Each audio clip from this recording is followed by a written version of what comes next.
Olá, nono ano. Vamos para mais uma semana de aula remota. Chegamos à nossa 10ª semana com a nossa disciplina de isso. E vamos falar hoje um pouco sobre o movimento que antecede a Primeira Guerra Mundial, ou a Grande Guerra, né? Chamada de Belle Époque, né? Ou Époque, como queiram chamar. Né?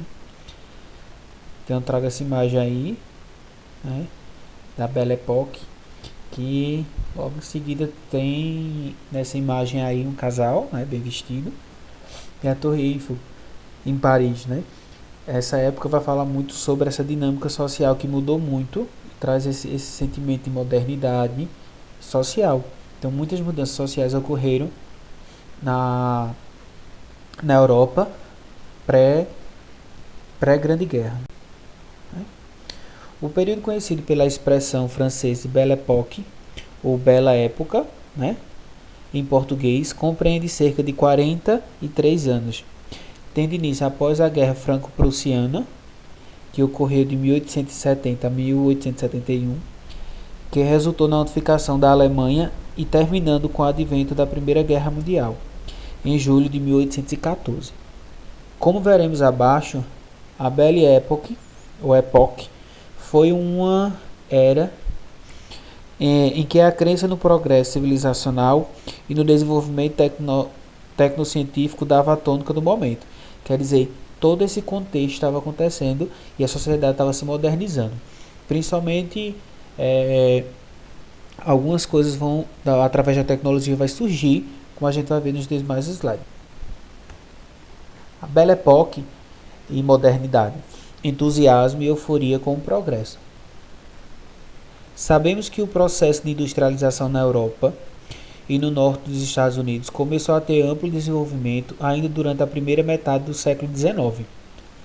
Esse desenvolvimento possibilitou a mecanização do trabalho, antes manual e manufaturado, quer dizer, as fábricas produziam tudo, né, em pequena escala também, e consequente produção em larga escala de bens de consumo, comida, vestimentos em geral, transportes, trens e navios a vapor, bondes elétricos, automóveis e bens de produção, maquinários de diversas ordens.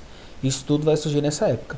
Nessa esteira, na segunda metade do século XIX e nos primeiros anos do século XX, maiores avanços tecnocientíficos foram conseguidos com o advento da medicina, né?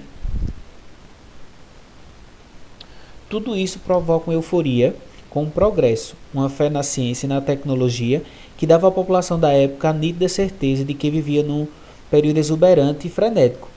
O mundo começava também a se integrar globalmente em razão das invenções, como o telégrafo, né? Como diz o historiador Philip Bloom, em sua obra Anos Vertiginosos, Mudança da Cultura Ocidental. Mostra claramente a ascensão que era percebida naquela época. Então esse sentimento de inovação, esse sentimento de paz, esse sentimento de todos iguais, estava bem eufórico aí, principalmente na Europa. Velocidade e euforia. Angústia e vertigem eram temas recorrentes entre 1900 e 1914, quando as cidades explodiram em suas dimensões e as sociedades foram transformadas.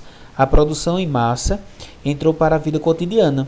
Os jornais tornaram-se impérios das comunicações. O público de cinema contava-se às dezenas de milhões e a globalização trazia aos pratos dos britânicos carne da Nova Zelândia e cereais do Canadá, aniquilando a venda de velhas classes fundiárias e promovendo a ascensão de novos tipos de engenheiros tecnocráticas e as classes urbanas. Então, com esse dinamismo social, vai surgindo outras classes sociais para compor essa dinâmica que está surgindo aí no século XX.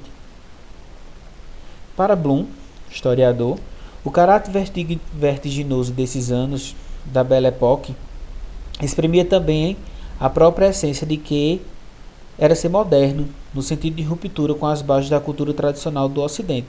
Segundo esse historiador, ele traz assim nesse livro: a modernidade não emergiu virgem nas trincheiras do Somme.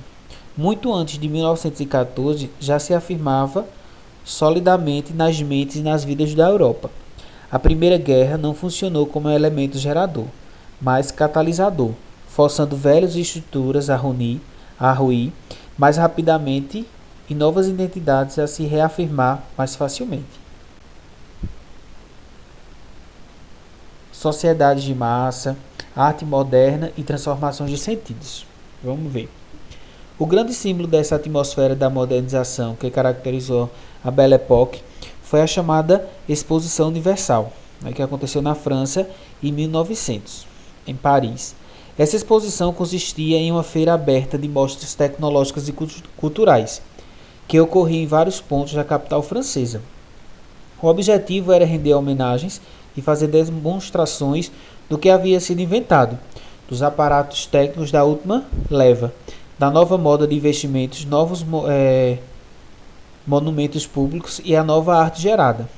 Os principais centros urbanos e culturais da época, além de Paris, eram Viena, Berlim e Londres, mais concentrado principalmente em Paris, que é conhecida até hoje como a Cidade de Luz, a cidade que inova, que traz moda, né? Aí tem, principalmente na questão das indumentárias, do vestimento, principalmente feminino, né? Foi uma evolução, né?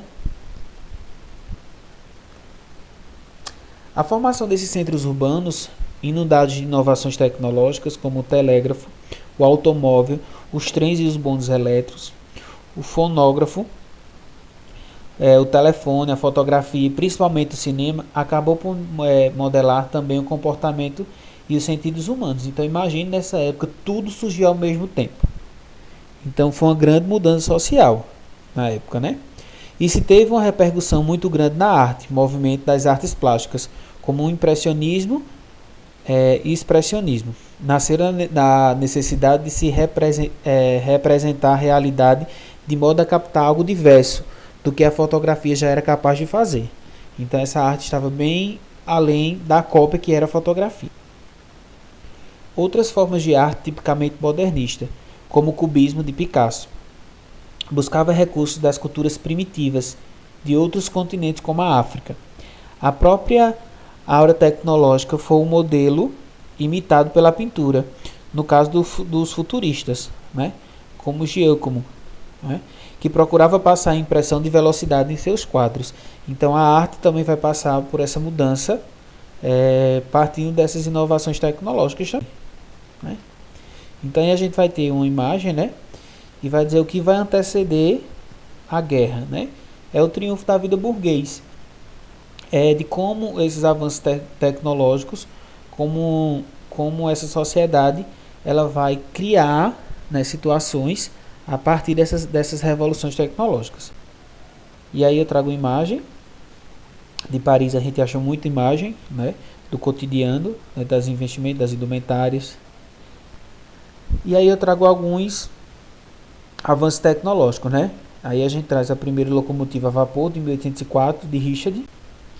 Eu trago aí o telégrafo de Samuel em 1835.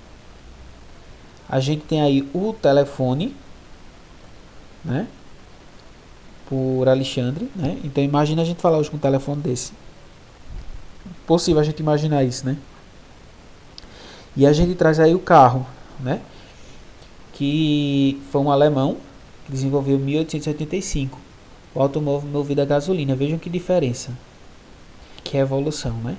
Aí a gente tem outro lançado pela Ford em 1908, onde popularizou a indústria da automotiva, né? Velocidade máxima de 55 km por hora. A gente vai ter aí Santos Dumont, né? Principalmente com 14 bis, na questão da aeronáutica, né? Na questão da aviação.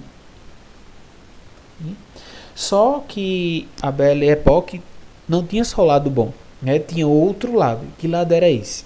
Vamos lá. Entretanto, todo o arcabouço de avanços tecnocientíficos que fez progredir amplamente a sociedade industrial durante a Belle Époque também teve seu contraponto. O mesmo tipo de tecnologia desenvolvido começava a ser aplicada ferozmente na produção de armamentos, armamento bélico, né? Pesados jamais vistos, como bomba de grande poder de destruições, canhões, carros blindados, metralhadoras, gases tóxicos e etc. Além disso, o recém-criado avião, um dos símbolos do triunfo da Belle Époque, tornou-se uma das armas mais temidas. Quer dizer, a gente vai caminhando para uma guerra até então nunca vista, né? De poder bélico, de armamento muito superior às outras guerras que já aconteceram na humanidade, né?